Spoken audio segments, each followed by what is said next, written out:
வரவுங்கானே வீட்டிற்கே வரவுங்கானே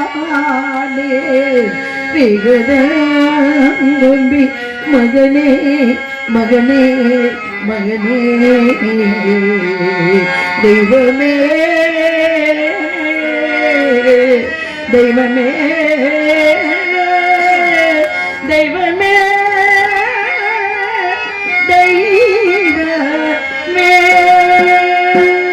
காட்டிற்கு போன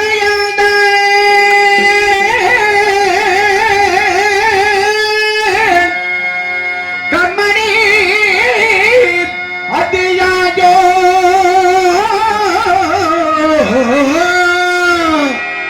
வீட்டிற்கே வரவுங்கானே வெகுதெகும்பி மகனே மகனே மகனே மகனே மகனே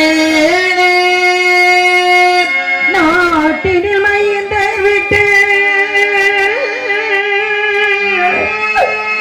இந்த நாட்டினில் மைந்த விட்டு நடந்துமே வந்துட்டாரோ கேட்டுமே வருவதென்றால் கேட்டுமே வருவதென்றால் கிட்டிட வழியும் காணே காணே காணே தெய்வமே தெய்வமே தெய்வமே தெய்வமே தெய்வமே தெய்வமே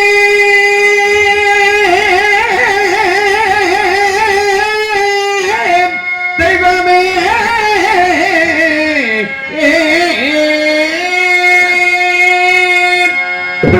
நான் பெற்ற மகனே லோகிதாசா, அதிகாலை எழுந்து சென்ற மகன் வேளவனாந்திரம் சென்றியே இந்த தாயை விட்டு விட்டு தெற்பையாவற்றையும் சேகரித்து வருவேன் தாயே என்று சொல்லி சென்றாயே மகனே. அந்த தாய் பொழுது நேரமாகிவிட்டது. நான் பெற்ற மகன் உன்னை காணாமல் ஐயரகத்தில் விட்டு வெளிகளை எல்லாம் போட்டுவிட்டு உன்னை தேடி விதி வெளியே வந்து கொண்டிருக்கின்றேன். மகனே விரைவாக வர வேண்டும். மனமோ நமச்சன்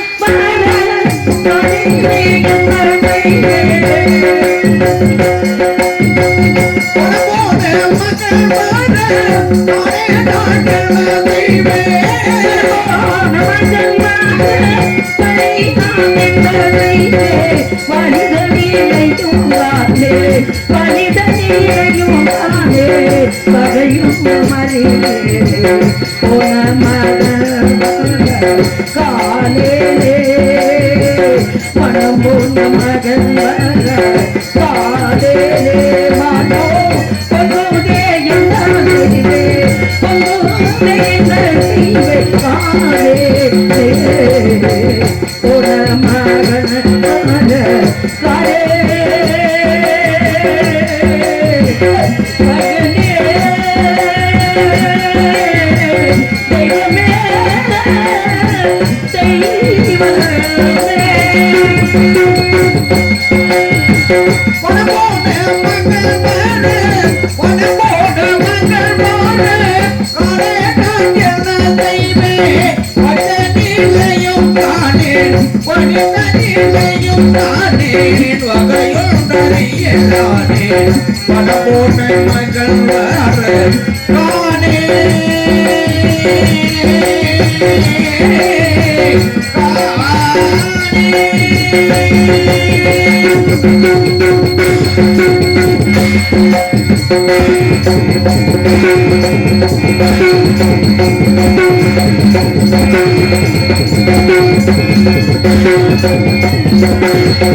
Thank you.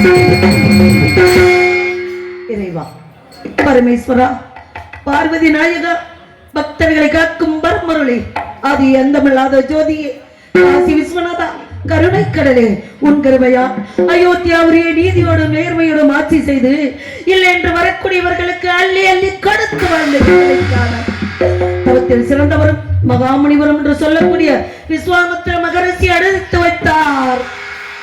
அயோத்தியாபுரியில் வைத்தவரை நாட்டு மக்களுக்கு பொன்பொருளை வாரி வழங்கிக் கொண்டிருந்த எனது மன்னவரும் இந்த சந்திரமதியும் நான் பெற்ற மகள் லோகிதாசன் எழுந்தோடி அவர் பாதம் பணிந்து, வாருங்கள் சுவாமி, வந்த நோக்கம் யாது கூறுங்கள் சுவாமி என்று கேட்டதில் பலர் நாடிலக்க வைத்தார், நகரிலக்க வைத்தார்.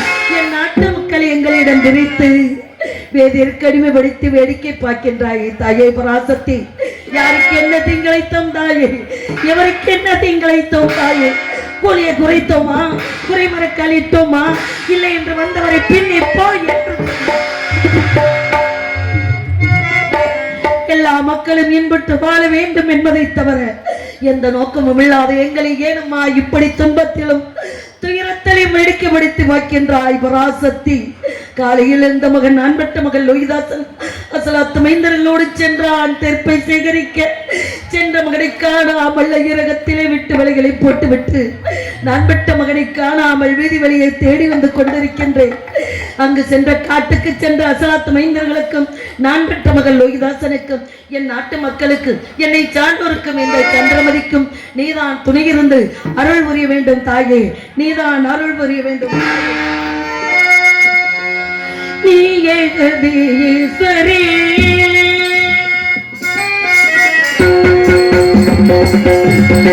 நீயே ஜெகதீஸ்வரி, நீயே ஜெகதீஸ்வரி,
என்னையும் கண்ணாலே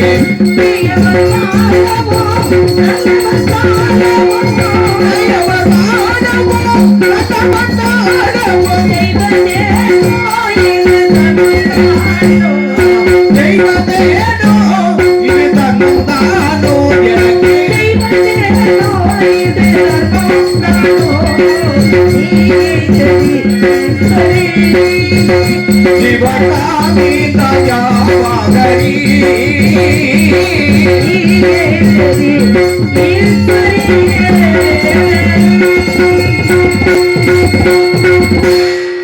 வழக்கம் போல என்னை அடிமை கொண்ட வேதி இல்லத்தில் வீட்டு வேலைகளை செய்து கொண்டிருந்தேன். என்னை அடிமை கொண்ட வேதியராகப்பட்டவர் கோப கனலோடு என்ன சுவாமி, எதற்காக இந்த கோபம், என்ன விஷயம் எடுத்து சொல்லுங்கள் சுவாமி என்று கேட்டேன். அடி தந்தை, விடிந்தால் எங்க அகத்திலே திதி என்ற சிதார்த்தம் நடக்கப் போகின்றது. அதற்கு வேண்டிய காரை, பிரண்டை, முன்னை, முன்னை, மாவிலை, தெற்பி போன்ற சமத்துக்கள் அவற்றை மேலவனாந்தரம் சென்று பறித்து வர வேண்டும். ஐயா, இந்த வீட்டு வேலைகளை முடித்துவிட்டு மேலவனாந்தரம் சென்று ஓடோடி தெற்பி அவற்றை சிகரித்து வருகிறேன் ஐயா. அடி தந்தி, காட்டுக்கு நீ சென்று விட்டார். அகத்தில் உள்ள வேலைகளை யாரடி செய்வது? உன் மகன் காட்டுக்கு போக வேண்டும். அகத்தில் உள்ள வேலைகளை எல்லாம் நீ செய்ய வேண்டும். போய் வர ஐயா. நான் பெற்ற சிறுவன் அறியா சிறுவன் ஐயா. அந்த பிஞ்சு காலை வைத்துக் கொண்டு தெற்பை என்றால் என்னவென்று அறியாதவன் ஐயா. நான் பெற்ற மகனை போய் சொல்கிறீர்கள் ஐயா. வரமா வரம் இருந்து தவமா தவம் இருந்து அந்த வர்ண பகவானை நினைத்து பெற்றெடுத்த பிள்ளையை காட்டுக்கு அனுப்புகிறீர்களே ஐயா. வேணாம் ஐயா என்று சொன்னேன். அடிச்சந்தி, எதிர்த்து பேசிக் கொண்டிருக்கின்றார். நீ எதிர்த்து பேசுவதற்காக விலை கொடுத்து வாங்கினேன். உன் மகனை போய் வர சொல்லி கட்டளை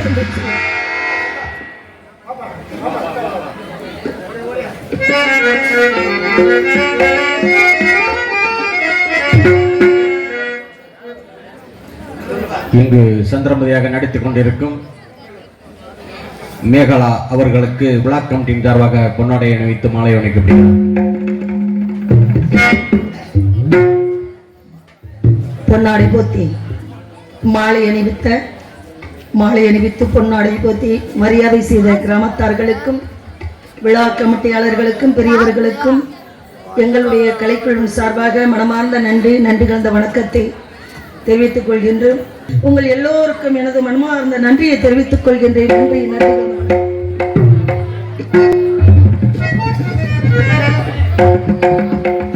நான் பட்ட மகன் சொன்னான், அம்மா தாத்தா உங்களை ஏசிக்கொண்டு பேசிக்கொண்டு இருக்கிறார்கள் அம்மா, எனக்கு பயமாக இருக்கிறது அம்மா.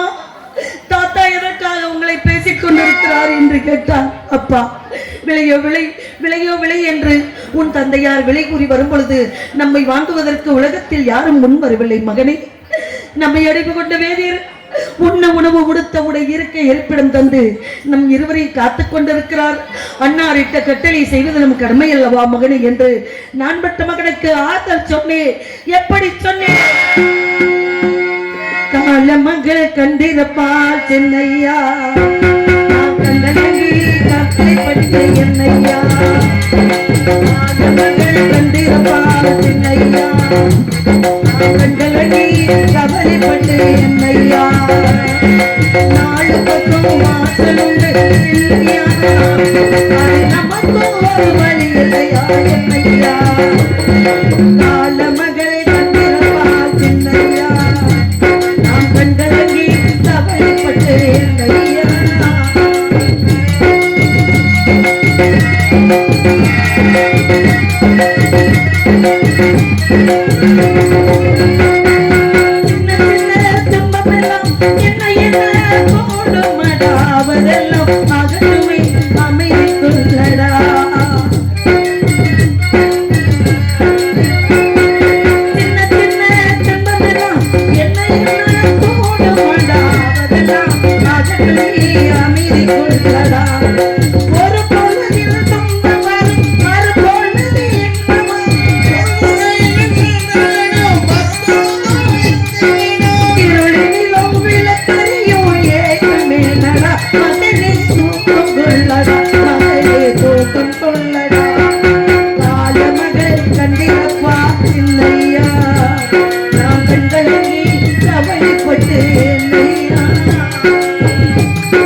என்று சொன்னேன் நான் பெற்ற மகள் லோகிதாசனுக்கு. அம்மா, எனக்கு காடுவன போன்ற இடமெல்லாம் என்னவென்று அறியாதம்மா, எனக்கு தாங்க முடியாத பசியா இருக்கிறதம்மா. தாத்தாளிட்ட கட்டளைப்படி நான் சென்று வருகிறேன் தாயே. ஐயரத்தில் சொல்லி எதையும் சிறிது ஆதாரம் வாங்கி தாருங்கள் தாயே என்று சொன்னார். ஓடினேன் ஐயா வேதியரே, என்னை அடிமை கொண்ட புண்ணிய மகளே, நான் பெற்ற மகன் மேலவனாத்திரம் செல்ல போகின்றான். அவனுக்கு பசியா இருக்கிறது ஐயா, என் பிள்ளைக்கு ஏதேனும் சிறிது ஆதாரம் என்று கேட்டேன். கைவிரித்து, அடியே சந்தி, உனக்கு தெரியாதா, திதி முடியும் வரை விடியும் வரை யாருக்கு மன்னமும் கிடையாது, ஆகாரமும் கிடையாது, உன் மகனை போய் வர சொல் என்று சொல்லிவிட்டான். ஐயா, நான் பெற்ற மகனுக்கு உணவு இல்லை என்றாலும் பரவாயில்லை, அந்த உணவு வடித்த தண்ணீராவது கொடுங்கள் ஐயா, நான் பெற்ற மகன் பரிசு கொண்டு சென்று வருவார் ஐயா என்று சொல்லி. தண்ணியும் கிடையாது, ஒன்று கிடையாது. என் கட்டளை, உன் மகனுக்கு பசி எடுத்தால் மேலவனாந்திரம் செல்லும் வழியில் ஓடுகிற கங்கை ஒன்று இருக்கின்றது. அந்த கங்கையிலே 3 கை தண்ணீர் என்று சொல்லிவிட்டார். நான் பெற்ற மகன் வரமா வரமிருந்து தவமா தவமிருந்து பெற்ற பிள்ளைக்கு பிடி சாதம் கொடுக்க முடியாத ஐயா. நான் பெற்ற மகன் என்னை திரும்பி திரும்பி பார்த்து கொண்டே சென்றான். அதிகாலை நேரத்தில் சென்றபடி அந்தி செய்யும் பொழுது நேரமாகி நான் பெற்ற மகன் காணாமல் இப்படி வீதி வெளியே புலம்பிக் கொண்டிருக்கின்றேன். நான் என்ன செய்வேன் இன்னமும் வர,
நான் ஒருவனாக செல்ல வேண்டுமா மேலவனாந்திரம்?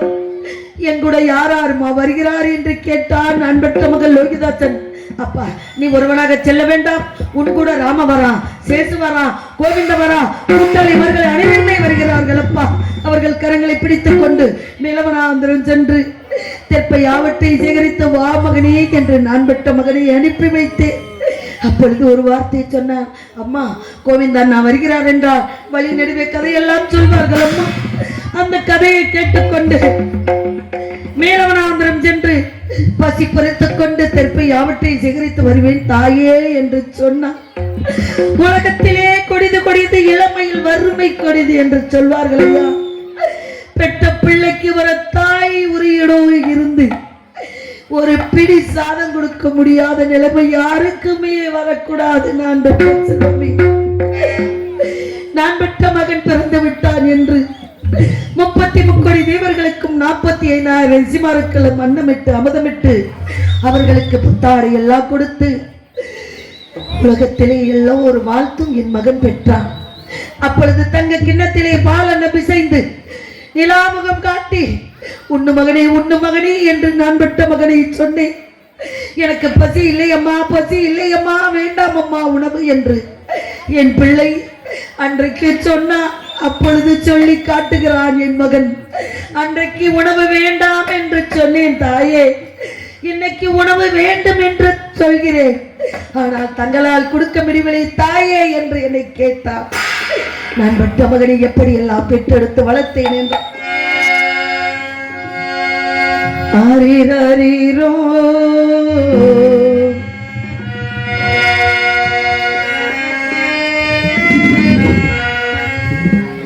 ஆரீரோ ஆரீரோ ஆரீரோ சின்னம் சிறு கிளியே சித்திர பூவினியே சின்னம் சிறு கிளியே சித்திர பூவினியே அன்னை மனமேங்கும் தந்தை மனம் தூங்கும் நாடகமே நட நியாயத்தை கேளடா சின்னம் சிறு கிளியே